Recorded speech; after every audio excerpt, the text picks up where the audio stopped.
کہتے جوانی مستانی ہوتی ہے، یہ شباب کے لمحے آوارگی کے لمحے ہوتے ہیں، انسان کنٹرول نہیں کر پاتا، لیکن اگر اللہ کا خوف اس کے سینے میں ہو، اس کی محبت اس کے رگ و ریشہ میں محو نفوذ ہو، تو پھر جوانی میں توبہ کرنے والے اور جوانی میں اللہ کی رضا جوئی کے لیے کوشاں ہونے والے اللہ کی خاص رحمتوں اور کرم نوازیوں سے مالا مال ہوتے ہیں۔ ارشاد فرمائے ان شبابہ فیما ابلاہ، جوانی کے بارے میں پوچھا جائے گا کہ جوانی کہاں بسر ہو۔ بعض نے یہاں ان جسدہ فیما ابلاہ، ابن حبان نے اور امام ترمذی نے جو حدیث روایت کی ہے اس میں یہ لفظ بیان کیے ہیں کہ جسم کے بارے میں سوال ہوگا، یعنی جسم کے ایک ایک عضو سے پوچھا جائے گا۔ تم سے پوچھا جائے گا تمہارے ہاتھوں نے کیا کیا، تمہاری آنکھوں نے کیا کیا، تمہارے کان کیا سنتے رہے، تمہاری زبان کیا بولتی رہی، تمہارے قدم اٹھ کے کن راہوں کا سفر کرتے رہے، تمہارے ایک ایک عضو بدن کے بارے میں تم سے پوچھا جائے گا۔ عمر کا ذکر بھی ہے اور جوانی کا ذکر بھی ہے، تو جب عمر کے بارے میں پوچھ لیا گیا تھا تو پھر جوانی کا الگ سے کیوں پوچھا گیا؟ تو کہا کہ جو جوانی ہے یہ عمر کا خلاصہ ہے، اور عمومی طور پہ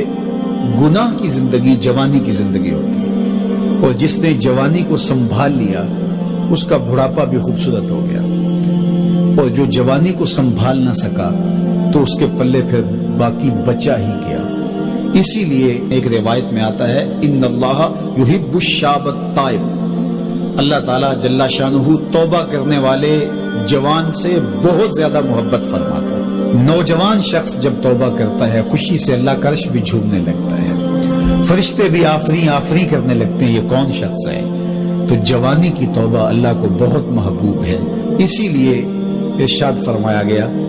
کہ وَشَابٌ نَشَأَ فِي عِبَادَةِ اللَّهِ، وہ جوان جس کی جوانی اللہ کی عبادت میں گزرتی ہے،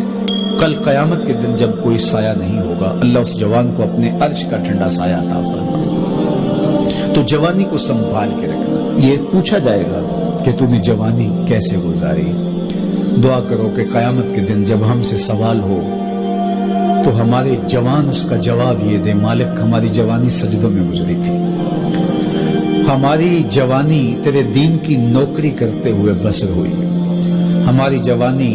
قرآن کی دعوت دیتے ہوئے گزری، ہماری جوانی کتاب اللہ کی تعلیم حاصل کرتے ہوئے اور لوگوں تک اس کا ابلاغ کرتے ہوئے بسر ہوئی، ہماری جوانی شرم و حیا کے دائروں میں بسر ہوئی،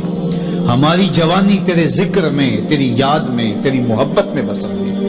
تو وہ جوان جس کی جوانی اللہ کی یاد میں بسر ہوئی ہوگی تو پھر وہ اللہ کو عرض کرے گا کہ مالک جوانی تو تھی، شباب کی جولانیاں تو تھی، میرے معاصر میرے ہم عمر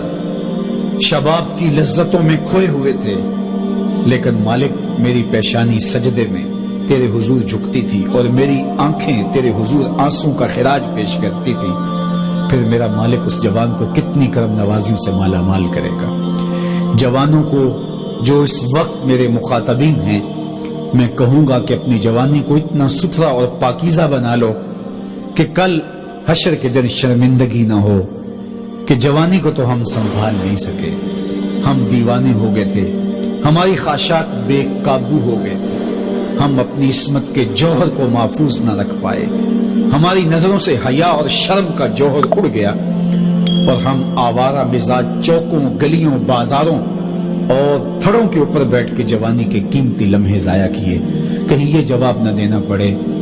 بلکہ اللہ کے حضور ہم یہ کہیں کہ مالک جوانی تو تھی، شیطان بھی پوری طرح سے حملہ آور تھا، لیکن ہمیں تیرے محبوب علیہ السلام کے فرامین یاد تھے، اس لیے جوانی تیری محبتوں کے سائے میں بسو۔